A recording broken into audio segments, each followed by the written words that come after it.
नमस्कार दोस्तों। आप सभी लोगों ने कई बार ये देखा होगा कि ट्रिग्नोमेट्री के क्वेश्चन करते समय हमें कई बार 90 डिग्री से बड़े एंगल के लिए साइन, कॉस और टेन की वैल्यू निकालने की ज़रूरत पड़ती है। जैसे कि sine 120 degree, tan 135 degree, cos 210 degree.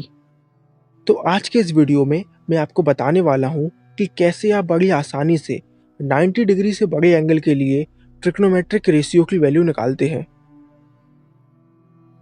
सबसे पहले तो आपको समझना होगा इन चार क्वाड्रेंट्स के बारे में: 0 डिग्री, 90 डिग्री, 180 डिग्री, 270 डिग्री और 360 डिग्री। पहले क्वाड्रेंट में 0 से 90 डिग्री के बीच की वैल्यू आती है। दूसरे क्वाड्रेंट में 90 डिग्री से 180 डिग्री के बीच की वैल्यू आती है। ऐसे ही तीसरे क्वाड्रेंट में 180 डिग्री और 270 डिग्री के बीच की वैल्यू आती है और चौथे क्वाड्रेंट में 270 डिग्री से 360 डिग्री के बीच की वैल्यूज आती हैं। पहले क्वाड्रेंट में यानी कि 0 से 90 डिग्री के एंगल्स के लिए सारे ट्रिग्नोमेट्रिक रेशियो की वैल्यू पॉजिटिव होती है। जैसे कि साइन 30 डिग्री की वैल्यू +1/2 होती है, टेन 45 डिग्री की वैल्यू +1 होती है। यानी पहले क्वाड्रेंट में सारे ट्रिग्नोमेट्रिक रेशियो की वैल्यू पॉजिटिव आएगी। दूसरे क्वाड्रेंट में केवल साइन थीटा और उसका रेसिप्रोकल यानी कि कोसेक थीटा की वैल्यू पॉजिटिव आएगी और बाकी सारे ट्रिग्नोमेट्रिक रेशियो की वैल्यू दूसरे क्वाड्रेंट में नेगेटिव आएगी। इसी तरीके से तीसरे क्वाड्रेंट में केवल टेन थीटा और उसका रेसिप्रोकल यानी कि कॉट थीटा की वैल्यू पॉजिटिव होगी और सारी ट्रिग्नोमेट्रिक रेशियो की वैल्यू नेगेटिव होगी। ऐसे ही चौथे क्वाड्रेंट में केवल कॉस थीटा और सेक थीटा की वैल्यू पॉजिटिव होगी और बाकी सारे रेशियो की वैल्यू नेगेटिव होगी। इस चीज़ को याद रखने का एक बहुत ही आसान तरीका है। आपको बस एक कोट को याद रखना है: add sugar to coffee, add sugar to coffee. A मतलब यहाँ पर है ऑल मतलब सारे ट्रिग्नोमेट्रिक रेशियो, एस मतलब साइन, टी मतलब टेन और सी मतलब कॉस। तो इस तरीके से आप आसानी से याद रख सकते हैं कि किस क्वाड्रेंट में कौन से ट्रिग्नोमेट्रिक रेशियो की वैल्यू पॉजिटिव होती है। इतना समझने के बाद आपको एक छोटी सी चीज़ को और याद रखना होगा: साइन थीटा हमेशा कॉस थीटा में चेंज होगा और कॉस थीटा हमेशा साइन थीटा में। सेक थीटा हमेशा कॉसेक थीटा में चेंज होगा और कॉसेक थीटा सेक थीटा में। इसी तरीके से टेन थीटा कॉट थीटा में चेंज होगा और कॉट थीटा टेन थीटा में। और ये चेंजेस सिर्फ तभी होंगे जब हमारा एंगल 90 डिग्री और 270 डिग्री के पास होगा। इस चीज़ को आप एग्जाम्पल के जरिए ज़्यादा अच्छे से समझ पाएंगे।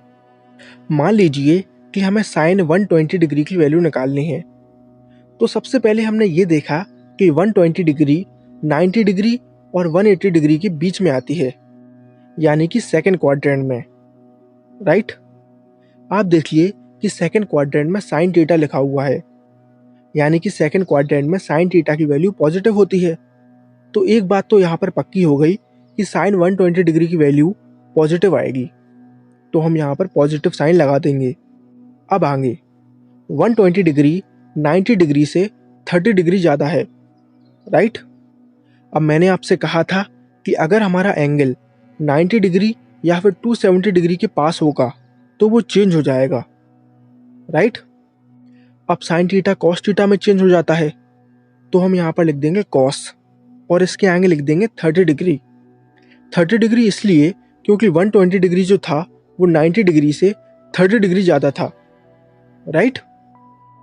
अब आप देखिए कि cos 30 डिग्री की वैल्यू √3/2 होती है, तो साइन 120 डिग्री की वैल्यू हमारी निकल कर आई +√3/2।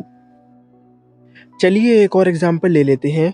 मान लीजिए इस बार हमें टेन 330 डिग्री की वैल्यू निकालनी है। तो सबसे पहले हमें ये चेक करना है कि 330 डिग्री किस क्वाड्रेंट में आती है। तो हमने देखा कि 330 डिग्री 270 और 360 डिग्री के बीच की वैल्यू है, यानी कि फोर्थ क्वाड्रेंट। लेकिन फोर्थ क्वाड्रेंट में तो केवल कॉस थीटा और सेक थीटा पॉजिटिव होता है, बाकी सारे तो नेगेटिव होते हैं। इसीलिए एक बात तो यहाँ पर पक्की हो गई कि टेन 330 डिग्री की वैल्यू नेगेटिव में आएगी, तो हम यहाँ पर नेगेटिव लिख देंगे। अब हमने ये चेक किया कि 330 डिग्री 360 डिग्री से 30 कम है, राइट। तो हम यहाँ पर लिख देंगे tan 30। अब आप ध्यान दीजिए कि tan थीटा यहाँ पर cot थीटा में चेंज नहीं होगा, क्योंकि मैंने आपसे कहा था कि अगर हमारा एंगल 90 डिग्री या फिर 270 डिग्री के पास है तभी वो चेंज होगा, वरना चेंज नहीं होगा, राइट। अब tan 30 डिग्री की वैल्यू 1/√3 होती है, इसीलिए tan 330 डिग्री की वैल्यू हमारी निकल कर आई -1/√3। तो इस तरीके से आप 90 डिग्री से बड़े एंगल्स के लिए ट्रिग्नोमेट्रिक रेशियो की वैल्यू निकाल सकते हैं। आई होप आप सभी को हमारा ये वीडियो पसंद आया है। अगर पसंद आया है तो आप इस वीडियो को लाइक करके हमें अपना फीडबैक दे सकते हैं। Thank you for watching.